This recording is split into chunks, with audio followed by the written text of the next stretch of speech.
I'm going to walk through. Okay. Why is it? I don't want that. Get rid of that. Okay. So here's the title page. You should have one of these. Now, I just have a graph. Typically on yours, you would have words. Here I'm talking about, because as you get better at being a presenter, you don't need the words. I just tell the story with the slide up there because I know the words in my head. But in the beginning, it's a lot easier if you use bullets, and I'll show you in a minute. So here I would say how big the B2B e-commerce growth market is. 70% of the business-to-business customers seek access to inside salespeople versus outside salespeople. This is, and I'll talk about an outside salesperson, talk about it inside, and say this paper is about looking at a hybrid sales structure where people shift from an outside to an inside salesperson. And then I say 20 to 30% of all sales organizations in the US are moving to a hybrid sales structure. So you see how I motivated. First, I motivated the domain of business to business marketing. And then I defined a little bit with outside and inside salespeople. And I say, hey, 20 to 30% of the sales organizations are making this shift. As they make this shift, sales go up 40% at these companies. However, over 50% of the firms that shift to this hybrid sales organization does not see an improvement. Do you see the problem? The problem is, hey, people are shifting to hybrid sales organizations. Sometimes it works, sometimes it doesn't. We don't know the answer. And then I walk through how it impacts both sales and profits. I'm going to skip it. But then I go through my research questions. So I motivated it. And now I used a few more slides because I use mainly pictures and I talk the words. And this is a presentation that I would do in an hour and a half. So you only have 15 minutes, so you can't have this many slides. But here's my research question. Under what customer or situational specific conditions is a hybrid sales structure more or less effective? So when does it work? And the second question is why does it work? That's mediation. I do study one. So very often when you change from one area to another, you put a divider page so people know that you're switching. Data context, I talk about my data. I talk about the design. See, you don't have, but this is the part I really wanted to show you. This is how I think you should build your model. I think it's the most effective. I talk about the IV on the left, the hybrid sales structure treatment, the DV on the right, and then I put one mediator. And I talk about it. Why does hybrid impact sales? It makes, when you add an inside salesperson that can answer the phone all the time and is at the computer 24 hours, pretty much all the time, it can be more efficient than trying to call an outside salesperson who's maybe driving the car or something. However, so I talk about the good thing, the positive mechanism. Then I talk about the negative mechanism. Whoops. Oh, excuse me. After I talk about the positive mechanism, exchange efficiency, that's why shifting to an inside sales organization helps. I talk about the moderators. Then I talk about the negative mechanism. If you take away outside salespeople and you only use inside salespeople, it's harder to build a relationship. And these bullets help me explain that. Then I'm still talking about the negative mediating mechanism. And here's a quote about it. Then I talk about moderating. So I build it in stages and then I talk about it. When you do it, you'll actually have the actual hypothesis numbers on there and you'll describe in words, why does the hypothesis work? And then I go through the methodology, how I measure stuff, and then I give my results, some post hoc analysis, and then I actually go through study 2. We did an event study. These are firms that announced they were going to shift to an inside sales organization, and we looked at the impact on their stock price. So again, I build the model in stages, and then this is the overall study together. 2 studies, the whole model. And then I draw conclusions and thinking. So that's an empirical paper. So you can't copy that exactly because I had 30 slides. Typically I spend 3 minutes on a slide. So that's an hour and a half. I find that younger people that are new to presenting, go faster. They have more on their slide. So I think you should plan about 1 to 2 minutes per slide. So you should have no more than about 8, no more than 10 slides at the max. And you're going to walk through and tell your story. Any questions on your presentation? Yeah, go ahead, Lindsay. Did somebody have a question? No? Okay.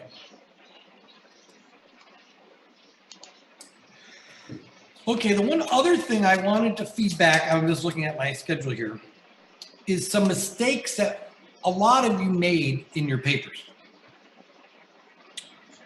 You need to have better arguments for your hypothesis. Some of you just say X impacts Y, and you just state it. You can't just repeat your hypothesis. You have to describe why. Why is it cheaper to have an inside salesperson? Because they don't have travel costs. They can handle more customers per day. They're handling them on the phone, which is much more efficient versus traveling and visiting somebody where they maybe only can visit 2 customers a day versus do 15 or 20 on the phone. So those would be the reasons why. And you could have some theory with that too. So you need to have better arguments. That's across the board. Second is some of yours are too descriptive. You went on some of your papers were pages and pages of like a book report, just describing facts about a market. It would be something I would expect from like an undergraduate student to do on a history paper, just describing your market. That's not an academic paper. You can't use that many pages. You can have a little bit. You can have a paragraph or 2. We call those institutional details, but it's only a page or 2. Some of you got confused between moderation and mediation. This is fundamental. The rest of your career, you're going to be dealing with mediators and moderators. A mediator, just like you think of it, the word mediate means something between. So if you go from X impacts Y and you say why does a relationship allow you to have higher performance in a business exchange? The mediators are trust and commitment. If you trust me, you're more willing to share information. If you share information, I can maybe sell things to you better. Trust and commitment is the mediators. A moderator means, why does a relationship pay off more in China? In that case, the country that the relationship in, that's the moderator. It makes a relationship pay off more because people don't trust that a normal business dealing will be honest and fair. In the US, they trust it to be fair, so you don't need a relationship with the person as much. In China, that relationship pays off more because there isn't as many laws and institutional reasons to make people be fair. Mediate, that's a moderator. Mediator would be like trust and commitment. Make sure you use your headings right. Your very first heading should be in the center. We call that a level 1 heading. Every time you start a big new area, you have a center heading. Like lit review should be a center heading. Underneath that, you have level 2 headings. They should be on the left with text underneath. That's a level 2 heading. Level 3 is left justified, typically in italics with a period on the end, and then you start the text right afterwards. You don't do more than 3 level of heading. You should not have more than 2 pages before you have a heading. Headings are the roadmaps for the readers to know where you're at. Very, very helpful. Make sure you define all your constructs in your paper. Even if you don't have it everything in the picture has to be defined. Ideally in a table with a definition. But even other things, if you bring it up a lot in your paper, you need to define it. You can't just generally talk about stuff without defining it. So if something's really important to your paper, like you bring it up, here's a thumb rule. If you bring something up 5 to 6 times in a paper, the same thing, you probably should define it. So if you keep bringing up, let's say, diversity, you keep using diversity for your tourist market or something, then you should define diversity. Is that diversity in education? Is it a diversity in race? Is it a diversity in socioeconomic status?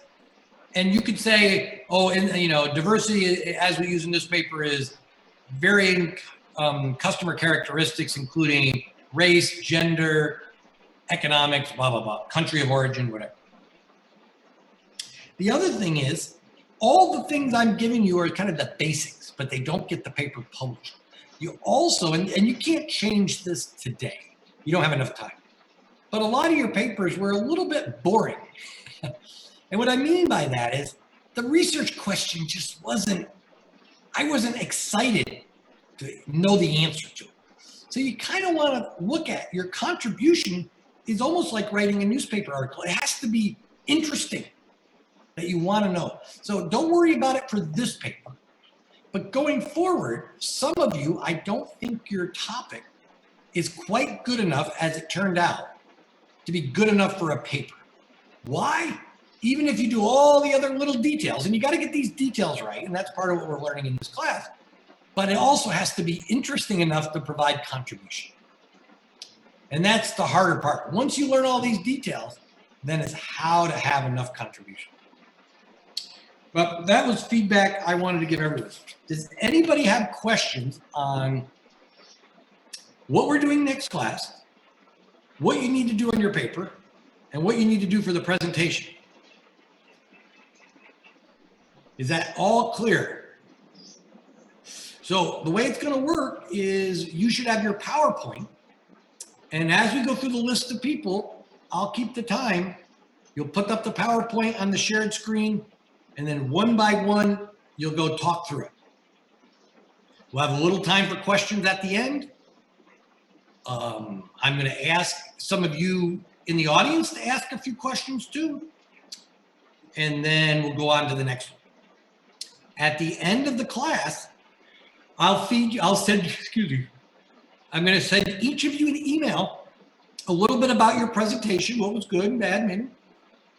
I'll also grade your final paper, but it won't be as detailed probably, but I'll give you some feedback and I'll give you your final grade with some detailed grades in between.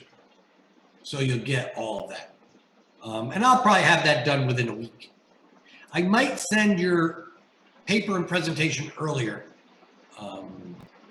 If I get it done, I might just send it out and then do everybody's final grade at one time. Anything left? Because next week will be busy because all of you are going to present. I don't see any questions. Nobody's talking. Okay, so now what we're going to go through is the papers.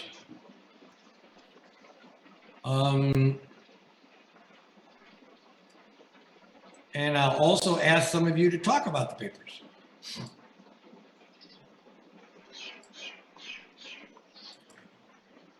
Okay, the first paper I want to talk about,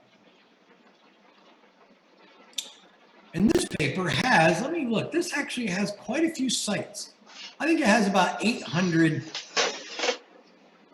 citations. The average academic has about 500. You know, a lot of people have less than 1,000 in their career.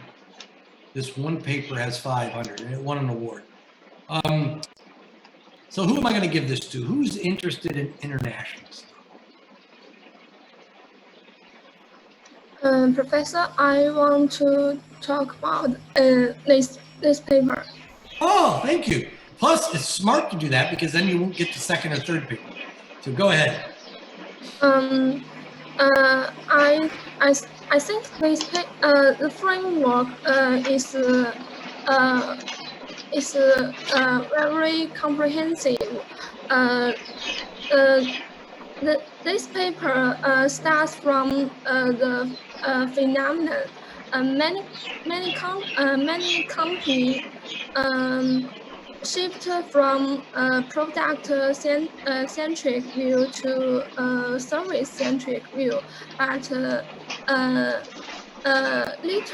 literature talk about how effective this shift is, or under or the mechanism, or under which condition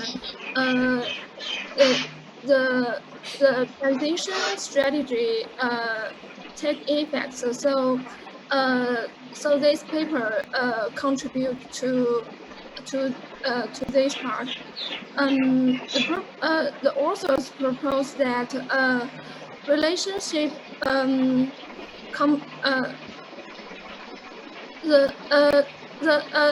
this paper based on RBV theoretical framework. The authors propose. Go ahead. I thought there was a picture, but I guess there's no figure in this one. I'm surprised at that. Usually I always have a figure, but sometimes the reviewers don't want the figure. And this one's pretty similar, but okay, I get it. I was just, the reason I was going through it is I was looking for the figure, but there isn't a figure. Go ahead.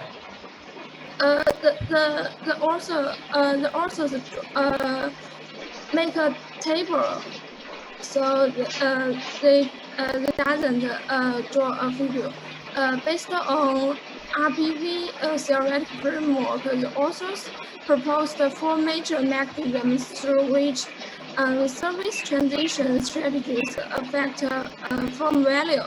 There are 2 positive mechanism: leverage of knowledge and resources, increased customer loyalty, and 2 negative mechanisms: loss of strategic focus and organizational conflict.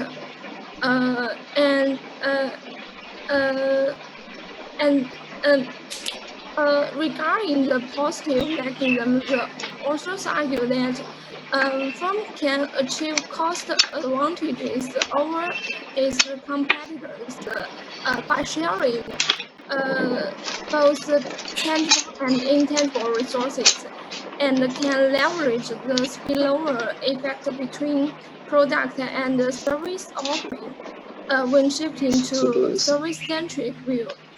And in addition, the authors proposed some moderators. Let me stop a second and add, you've done a very, very good job. First, why do we care about service transition strategies? Why are we studying this? How big is if you look at the US is 85% services. Every dollar sold in our country is 85% services versus product. It used to be 40% products. 40% services. Why is it 85? Because most of our products are made in China now. But it's hard to get a haircut, or it's hard to go to the bank. It's hard to get your education, except when you're there locally, right? Restaurants, haircuts, medical, education, those are services, and they have to be local. But computers, we don't make really any computers in the US. If I look, I live at a seaport, and I can look out my window and see ships coming in. Every day I see ship after ship with containers coming from China. So products were being, so what we saw over a long period of time, we saw that services went from being 40% of the US economy to being 85. So what a lot happens is firms that used to make products started being hurt because the products were being undercut by firms in China. So they would shift their business to services. Like, for instance, I know one company that made refrigeration equipment, like you would put your groceries in at the grocery store, meat and vegetables. They used to have about half of the US market. China came, it was a company in Shanghai that actually made the product at less than the cost of the US firm. Or excuse me, the Chinese firm was selling the product in the US at less than the cost of the US firm could make it, not counting their profit. So the firm stopped manufacturing refrigeration, They went to the grocery stores and say, we'll provide you all the maintenance and service. So now they buy the products from China and they go to the US firm and they sell the refrigeration equipment and they do the maintenance, they do the service on it and stuff. So they shifted into services. But some firms, it didn't work. We wanted to understand, when does shifting to services help? The reason I bring this up, anytime there is a trend that something's happening, you can look at that trend and says, when does that trend help and when does it hurt? Shifting to customer-centric structure, shifting to services, shifting to business analytics, shifting to AI. When does shifting to AI work? It doesn't always work for everybody. Now, one of the top, if you look, China comes out every 5 years with like, they have their big meeting of all the political party and they say, what are we going to do over the next 5 years? One of those initiatives for China is to shift more into services from just making products. So you could even look at